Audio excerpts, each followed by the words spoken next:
Dalam Bapa dan Putra dan Kudus. Amin. Allah Bapa yang penuh kasih.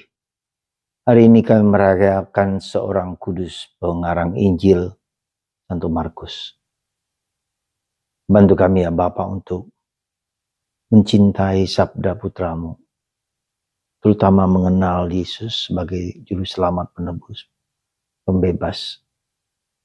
Yesua, penyelamat bagi hidupku, hidup orang lain.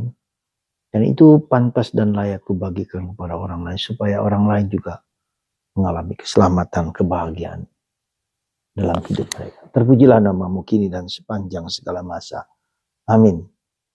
Para saudara, perintah atau mandat Yesus untuk pergi kemana-mana mewartakan Injil kepada segala bangsa, kepada segala orang, segala lapisan masyarakat.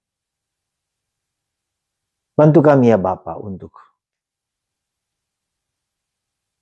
memahami, menyelaminya, menjadikannya menjadi panggilan kami masing-masing. Saudara, panggilan menjadi misionaris adalah panggilan yang luhur mulia dan tanda kedewasaan iman seseorang. Saya itu membayangkan misalnya karya misi tidak hanya pergi ke luar negeri kepada segala bangsa di tempat lain, tapi juga masih ada banyak tempat-tempat di Indonesia yang belum mengenal Yesus. Contoh konkret lah misalnya di Kalimantan atau di Papua. Bahkan bukan hanya mereka belum mengenal Yesus, tapi mereka membutuhkan suatu pelatihan-pelatihan yang secara manusiawi mereka butuhkan. Misalnya harus bagaimana makan dengan baik, soal kesehatan, soal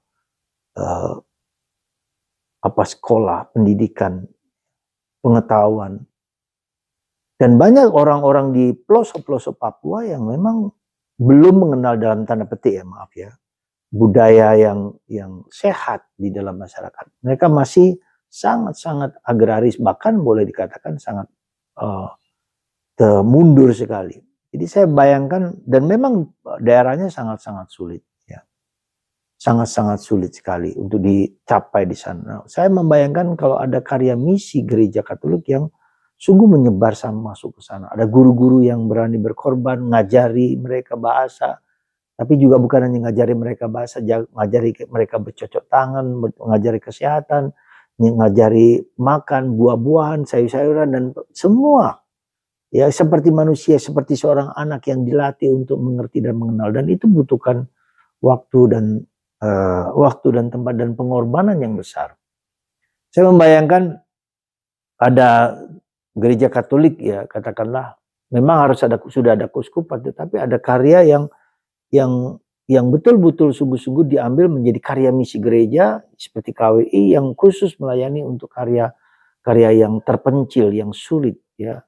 Seperti kalau misalnya pernah ada di setiap negara di Eropa, di Kanada, di Prancis, dulu di Inggris juga yang karya misi gereja Jerman, gereja Prancis, gereja Inggris, Kanada dan seterusnya untuk daerah-daerah misi yang sulit, yang terpencil gitu.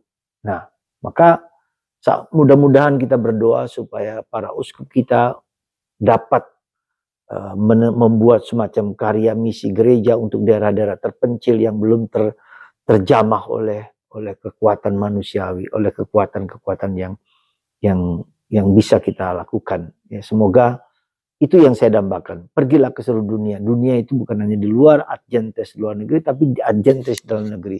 Supaya banyak orang hidup secara manusiawi, secara benar, dan mengenal Yesus dengan baik. Ya, terutama daerah misi yang jauh-jauh di Kalimantan, di Papua, dan seterusnya. Itu bayangan saya, gambaran saya. Nah, yang kedua, bahwa tugas misioner itu bukan hanya sekali lagi, bukan hanya ke skala bangsa. Di dalam keluarga kita masing-masing, kita menjadi misionaris kecil yang memberikan kesaksian tentang Yesus kepada orang di sekitar Anda. Menciptakan komunitas yang indah, yang menarik, yang saling mengampuni, saling memaafkan, saling menolong, saling mendoakan dan seterusnya. Ini menjadi misionaris kecil di tempat kita berada. ya. Juga di mana ada karya-karya yang apa namanya, yang secara khusus menangani soal-soal tertentu. Misalnya katakanlah soal perjudian. Saya mau care dengan soal perjudian online, soal perjudian yang menghancurkan keluarga, ya saya kira.